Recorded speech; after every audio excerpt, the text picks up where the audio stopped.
자, 이번 시간부터 바로 자바 FX를 이용해서 서버 프로그램부터 개발을 해보도록 할 거예요. 자, 두 번째 시간인데 바로 한번 달려보도록 하겠습니다. 일단 서버 프로그램이라고 할 수 있는 챗 서버란 이름의 프로젝트를 만들어 줄 거예요. 자, 기본적으로 GUI 멀티 채팅 시스템에서는 채팅 서버 프로그램은 클라이언트 간의 중개자 역할을 수행하는 거예요. 여러 명의 클라이언트가 서로 자유자재로 메시지를 주고받을 수 있도록 해주는 거죠. 나아가서 스레드 프로를 이용하기 위해서는 Executor 서비스 라이브러리를 사용할 수 있습니다. 자, 먼저 이클립스에서 한 개의 프로젝트를 만들어 주도록 할게요. 바로 이렇게 아더에 들어가셔서 자바 fx라고 검색을 해주시면 자바 fx 프로젝트를 만들 수 있습니다. 이름은 챗 서버라고 해서 만들어 주도록 할게요. 피니시 버튼을 눌러서 바로 만들어 주시면 되고요. 그럼 이렇게 새롭게 챗 서버란 이름의 하나의 프로젝트가 생성이 된 것을 알 수 있어요. 어플리케이션이란 이름의 패키지 안에 main.java라는 소스 코드가 존재하고요. 그 다음에 application.css라는 일종의 디자인 파일이 존재하는 걸 알 수가 있어요. 즉 여기에서 작업한 어떠한 디자인 내용을 이 main 함수에서 작동을 시킨다는 거죠. 보시면은 몰더 펜 이렇게 생긴 일종의 디자인 요소를 이용해서 그 위에다가 씬을 올려서 그러한 씬에 어떠한 디자인 파일을 적용을 시킨 형태로 동작을 시킨다는 것을 알 수가 있어요. 그 다음에 프라이머리 스테이지라는 것을 이용해서 실질적으로 씬을 등록을 해서 우리 컴퓨터의 화면에 보여준다는 것을 알 수가 있죠. 한번 간단하게 실행 버튼을 눌러서 이 프로그램을 동작시켜 보도록 할게요. 그럼 이렇게 어떠한 GUI 창이 나오는데 그 안에는 아무 내용도 들어가 있지 않은 것을 알 수 있죠. 이건 당연한 거고요. 아직 어떠한 프로그램을 만들어주지 않았기 때문에 이렇게 기본적인 틀만 잡혀 있는 걸 알 수가 있어요. 간단하게 이렇게 크기를 1280 그 다음에 720으로 해상도를 설정해서 실행을 시켜볼 수도 있고요. 네, 그럼 이런 식으로 창이 또 나오는 걸 알 수가 있어요. 창의 크기가 커진 거죠. 이렇게 씬의 크기를 조절하면서 간단하게 이렇게 GUI 설정을 해서 어떠한 프로그램을 작성할 수 있구나 정도만 알고 계시면 됩니다. 네, 그래서 이번 시간부터 본격적으로 바로 서버 기능을 개발해 보도록 할게요. 먼저 어플리케이션 패키지 내에 한 개의 클래스를 만들어 줄 거예요. 이름은 클라이언트고요. 이렇게 클라이언트라고 만들어준 이후에 소스 코드를 작성을 할 겁니다. 이 클라이언트 클래스 같은 경우는 클라이언트 프로그램이 이 챗 서버 안에 들어간다 이런 내용이 아니고요. 이 챗 서버가 한 명의 클라이언트와 통신을 하기 위해서 필요한 기능들을 여기에 정의하겠다는 소리예요. 즉, 한 명의 클라이언트와 통신하도록 해주는 클라이언트 클래스라고 할 수 있습니다. 바로 하나의 소켓을 만들어 주도록 할게요. 소켓이 있어야지 어떠한 컴퓨터와 네트워크 상에서 통신할 수 있기 때문이에요. 바로 이렇게 소켓 라이브러리를 임포트 해주시고요. 그 다음에 생성자를 만들어 줍니다. 즉 어떠한 변수의 초기화를 위해서 이렇게 만들어 주는 거예요. dis.socket은 소켓이라고 이렇게 매개 변수로 넘어온 것을 이용해서 초기화를 해주시고요. 그 다음에 receive라고 해서 반복적으로 클라이언트로부터 어떠한 메시지를 전달받을 수 있도록 만들게요. 이렇게 메소드의 기능을 주석을 이용해서 명세를 해주었고요. 그 다음에 클라이언트에게 메시지를 전송하는 메소드 또한 만들어 보도록 할게요. 이렇게 해주시고 일단 이렇게 틀만 잡고 넘어가도록 합니다. 이제 다음으로는 메인 클래스 또한 마찬가지로 클래스의 틀을 잡아보도록 할 거예요. 자, 기본적으로 우리 프로젝트는 하나의 서버 프로그램은 오직 하나의 서버 모듈을 구동시키도록 개발을 해볼 겁니다. 이제 아까 전에 간략하게 말씀을 드렸던 Executor 서비스란 걸 이용할 거예요. 이제 일반적으로 스레드풀이란 걸 이용해서 다양한 클라이언트가 접속했을 때 스레드들을 효과적으로 관리할 수 있도록 하고요. 그 다음에 vector stl 라이브러리를 이용해서 접속한 클라이언트들을 관리할 수 있도록 만듭니다. 이제 제 C++ 알고리즘 강의를 들으신 분들이라면 이 벡터에 대해서 조금 익숙해질 수 있을 건데요. 쉽게 생각하시면 그냥 일종의 배열인데 우리가 조금 더 쉽게 사용할 수 있는 형태의 배열이라고 보시면 돼요. 그 다음에 executor 서비스 또한 마찬가지로 이렇게 라이브러리를 임포트 해주시면 됩니다. 이제 이렇게 서버 소켓을 하나 만들어줘요. 그 다음에 서버를 구동시켜서 클라이언트의 연결을 기다리는 메소드인 start 서버를 만들어 줄게요. 이제 어떠한 IP로 그리고 어떠한 포트를 열어서 클라이언트와 통신을 할 건지 적어주는 거예요. 자, 이후에는 서버의 작동을 중지시키는 메소드 또한 만들어 줄게요. 이제 이 이름은 stop server라는 메소드예요. 정말 직관적인 이름이죠. start server, stop server 그렇게 되어 있고요. 그 다음에 UI를 생성하고 실질적으로 프로그램을 동작시키는 메소드입니다 라고 해서 이 start라는 이름의 메소드를 사용할 거예요. 즉 안에 있는 내용은 다 지워주도록 할게요. 우리가 다 디자인도 만들어 보고 직접 프로그램을 이용해서 프로그램을 띄우는 것까지 다 만들 거기 때문에 일단은 이렇게 내용을 다 지워준 겁니다. 그 다음에 프로그램의 진입점, 즉 메인 메소드를 이렇게 주석을 이용해서 만들어 주시면 됩니다. 자, 간단히 부가 설명을 드리자면요. 이 executor 서비스 라이브러리 같은 경우는 여러 개의 스레드를 효율적으로 관리하기 위해 사용하는 대표적인 라이브러리라고 할 수 있어요. 스레드 풀로 스레드를 처리하게 되면 기본적인 스레드 숫자에 제한을 두기 때문에 갑작스럽게 클라이언트 숫자가 폭증하더라도 스레드의 숫자에는 제한이 있기 때문에 서버의 성능 저하를 방지할 수 있어요. 즉, 한정된 자원을 이용해서 안정적으로 서버를 운영하기 위해서 이렇게 스레드풀 기법을 사용하는 겁니다. 그럼 이제 아까 전에 간단하게 틀만 잡아 놓았던 이 클라이언트 클래스를 작성해 보도록 할게요. 자, 먼저 이렇게 receive 함수, 즉 클라이언트로부터 어떠한 메시지가 전달이 되었을 때 어떻게 할 수 있냐면요. 자, 러너블 객체를 이용할 겁니다. 일반적으로 하나의 스레드를 만들 때는 이렇게 러너블을 많이 사용해요. 그 다음 이렇게 임포트를 해주시면 됩니다. 러너블 라이브러리 같은 경우는 내부적으로 반드시 이 run 함수를 가지고 있어야 돼요. 즉 하나의 스레드가 어떠한 모듈로서 동작을 할 건지 이 run 안에서 정의를 해주는 거예요. 자, 이렇게 세미콜론 넣어주시고 이렇게 만들어진 스레드를 메인 함수에 있는 스레드 풀에 서밋을 해줍니다. 즉 스레드 풀에 이렇게 만들어진 하나의 스레드를 등록을 시켜주겠다는 거예요. 아까 말했듯이 이렇게 클라이언트가 접속을 했을 때 스레드가 생성이 되잖아요. 그 스레드를 안정적으로 관리하기 위해서 이렇게 스레드 풀을 이용하는 겁니다. 자, 기본적으로 예외가 발생할 수 있기 때문에 각종 오류에 대한 처리를 해줄 수 있도록 이렇게 트라이 캐치문으로 감싸주시면 되고요. 이렇게 트라이 문구 안에는 while true를 넣어줘서 반복적으로 클라이언트로부터 어떠한 내용을 전달받을 수 있도록 만들어 줄게요. input stream, 이제 이것은 socket.get input stream이라고 해서 어떠한 내용을 전달받을 수 있도록 input stream 객체를 사용해 주실 거고요. 그 다음 버퍼를 이용해서 한 번에 512바이트만큼 전달을 받을 수 있도록 만들어 줄게요.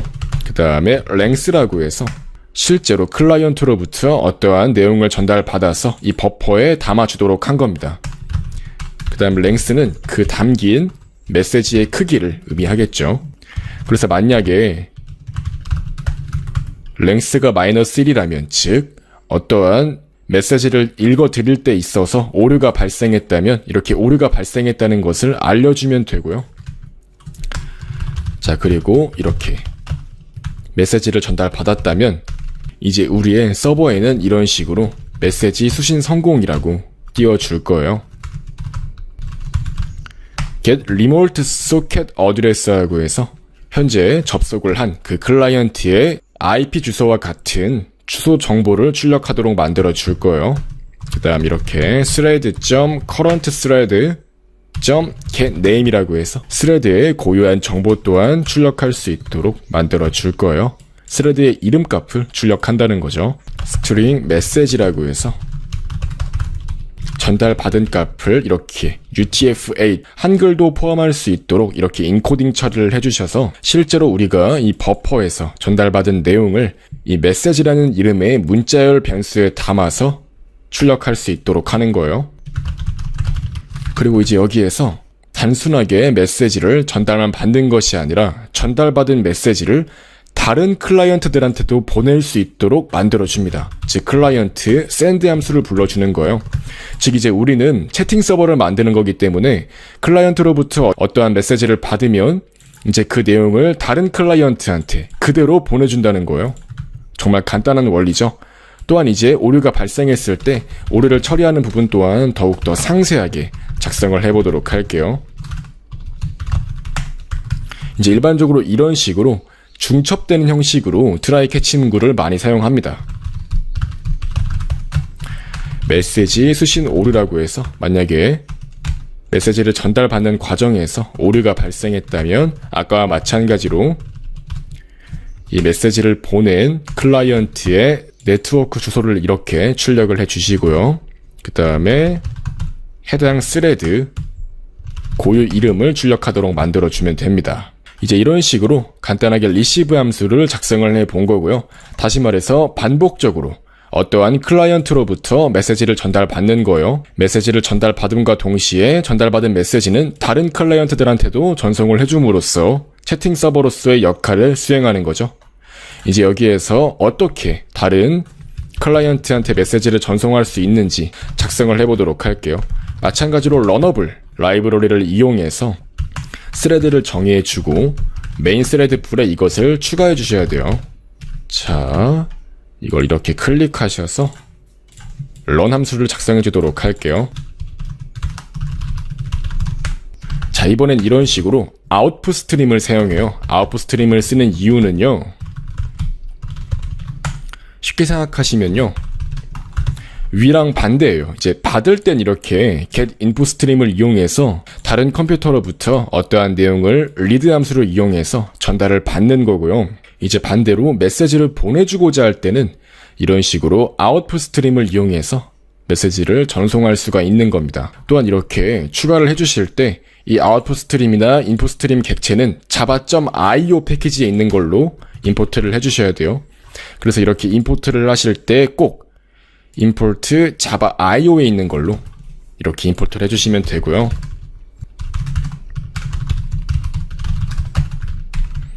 이런 식으로 먼저 예외 처리부터 작업을 해주도록 할게요.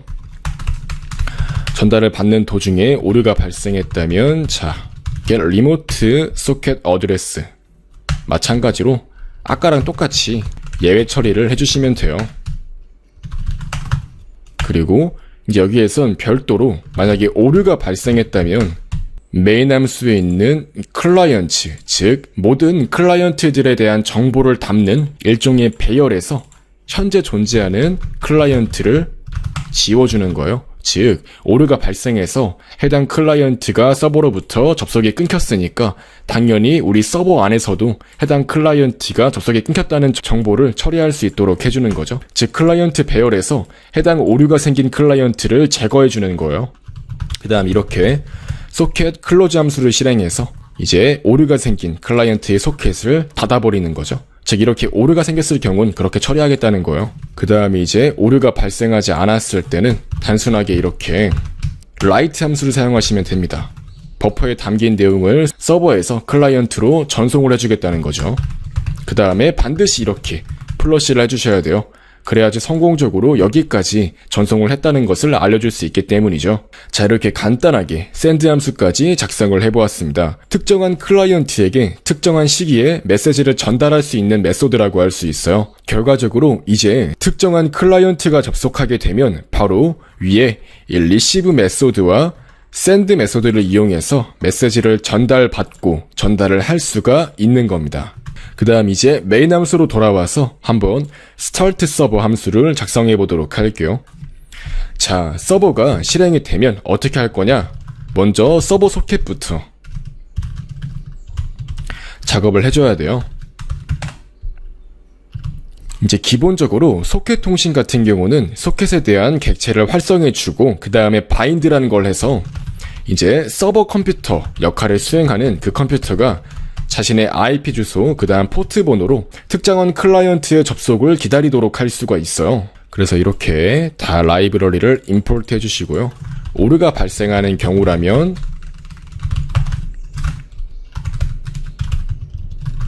서버 소켓이 만약에 닫혀있는 상태가 아니라면 이렇게 스탑 서버를 이용해서 서버를 종료할 수 있도록 만들어주시면 되고요. 이제 오류가 발생하지 않고 성공적으로 서버가 소켓을 잘 열어서 접속을 기다릴 수 있는 상태가 되었다면 클라이언트가 접속할 때까지 기다릴 수 있도록 하면 되죠. 하나의 스레드를 만들어서 클라이언트가 접속할 수 있도록 계속해서 연결을 기다리면 되는 거예요.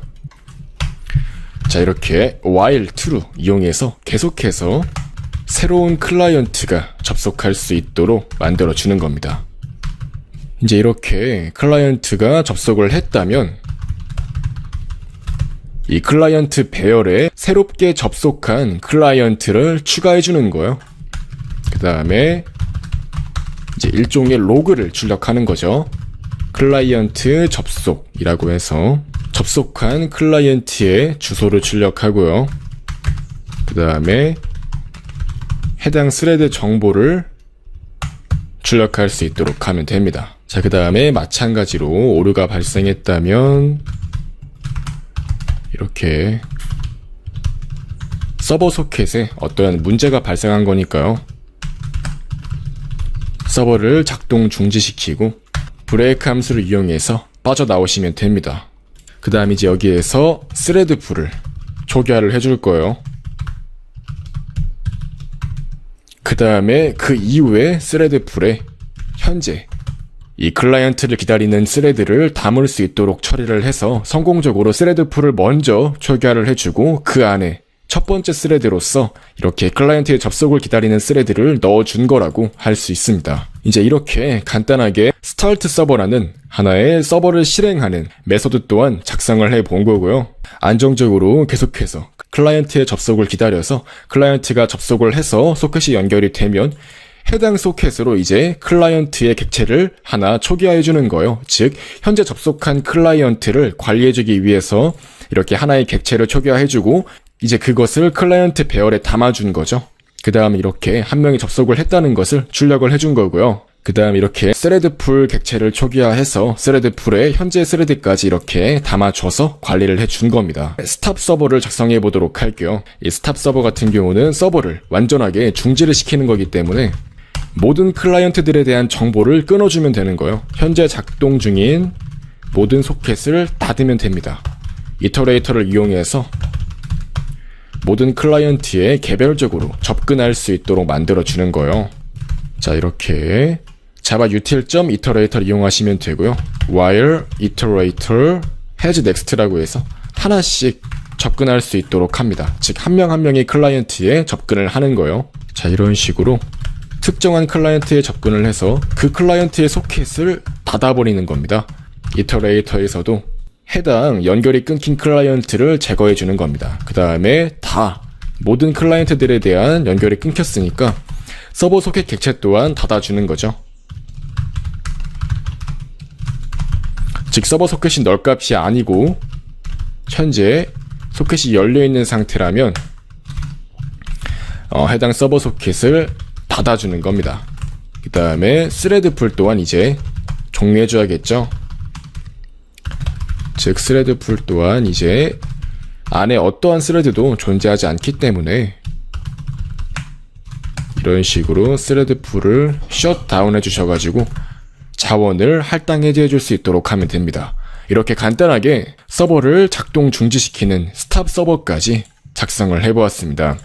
이 메소드는 다시 말씀드리자면 서버 작동 종료 이후에 전체 자원을 할당 해제해주는 메소드라고 할 수 있어요. 사실 이렇게 각종 예외를 처리하는 이러한 메소드의 작성 여부가 서버 프로그램의 품질에 큰 영향을 미친다고 할 수 있어요. 보다 잘 만들어진 서버 프로그램이라면 이렇게 스탑 서버까지 잘 작성이 되어야 되기 때문에 이렇게 준비를 해보았고요. 이렇게 이번 시간에는 간단하게 전체 서버의 기능을 구현해보는 시간을 가져보았습니다. 사실은 원래 두세 강에 걸쳐서 하려고 했는데 그냥 한 방에 끝내버렸어요. 이제 이로써 서버 전체의 기능은 사실상 다 구현이 된 거라고 할 수 있습니다. 이제 다음 시간에는 이 서버 프로그램의 디자인 요소를 작업해보는 시간을 가져보도록 할게요.